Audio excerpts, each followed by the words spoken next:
My name is Ashlin Malouf-Gashaw. I'm a mother, I'm an artist, I'm an Arab American, and I'm a belonging builder. Here's one thing I know to always be true. Whether we live in rural towns, suburbs, or the heart of a mega city, we all want to be treated with dignity and respect and have our contributions recognized, to feel like we truly belong. And in a just world, we would have all those things.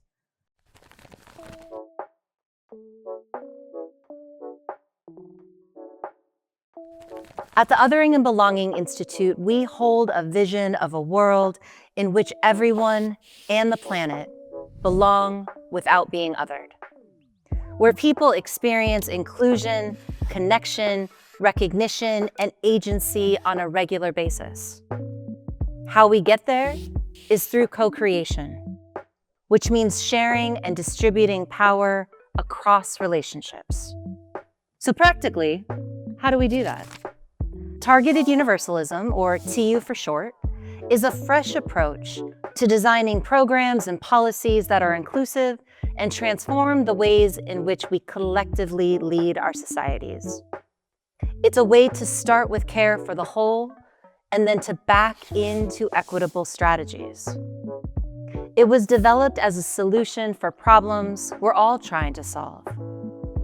Societies are built on norms, structures, and practices that either intentionally or unintentionally exclude or disadvantage entire groups of people based on what zip code you live in, who you love, where you were born, how you worship, your race, your age, gender, or ability.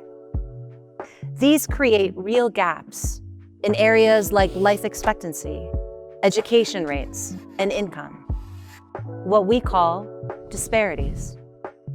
Because we live in turbulent times, progress towards reducing these disparities is often met with fierce backlash. This is especially true when it comes to our country's continued legacy of structural othering. Too often, well-meaning efforts have left us fractured. And even though we want the same things, we are often divided by fear. Fear of losing out, fear that our struggles won't be recognized, fear of not belonging. I know that each of us have felt this fear at some point, but there is a different way. TU is a method that is designed to be more resilient to backlash. It is an inclusive and joy-centered approach that invites everyone in a community to bridge across identities and have a stake in the outcome. Last, and maybe most important, it allows us radical imagination for a future in which the stories that we tell and the structures that we build result in belonging without othering for all of us. TU is a useful tool in most sectors, any that are designing programs and policies where belonging without othering is the priority. Schools, policy organizations, art organizations, philanthropic institutions, entire governments, and much more. So how does TU work? We've broken it down into 5 dynamic stages. Keep in mind, it's often necessary to cycle back and retool different parts. TU is not necessarily a linear process. The focus is on creating a sustainable approach that keeps belonging and co-creation at the center. Stage 1, set a universal goal. TU starts with setting a universal goal that, once it's achieved, everyone benefits. You want to make sure your universal goal includes a few things. A collectively recognized problem or need that the majority can agree exists. You want it to be measurable, inclusive of all groups, to have active participation from those who are most often left out, so they can see themselves and their contribution in defining strategies and solutions. Centered in co-creation means new ways of sharing power. It means evolving from a model of community participation to shared decision-making. Some examples of effective universal goals include eliminating food insecurity in our zip code over the next 5 years, All employees feel emotional and psychological safety at work by Q1 of next year. All 7th graders read at grade level by the end of this semester. All individuals in our city have digital connectivity and access within 2 years. Stage 2. Assess how the general population is performing relative to your universal goal. Establishing this baseline measurement is crucial for 2 reasons. First, it helps you understand the scope of the challenge. And second, it provides a benchmark for evaluating how different groups are doing relative to the universal goal. As a reminder, while we're looking at different groups and data, it is not only to close the gaps between groups, but to elevate our standard of dignity so that everyone is making progress towards the universal goal. Stage 3.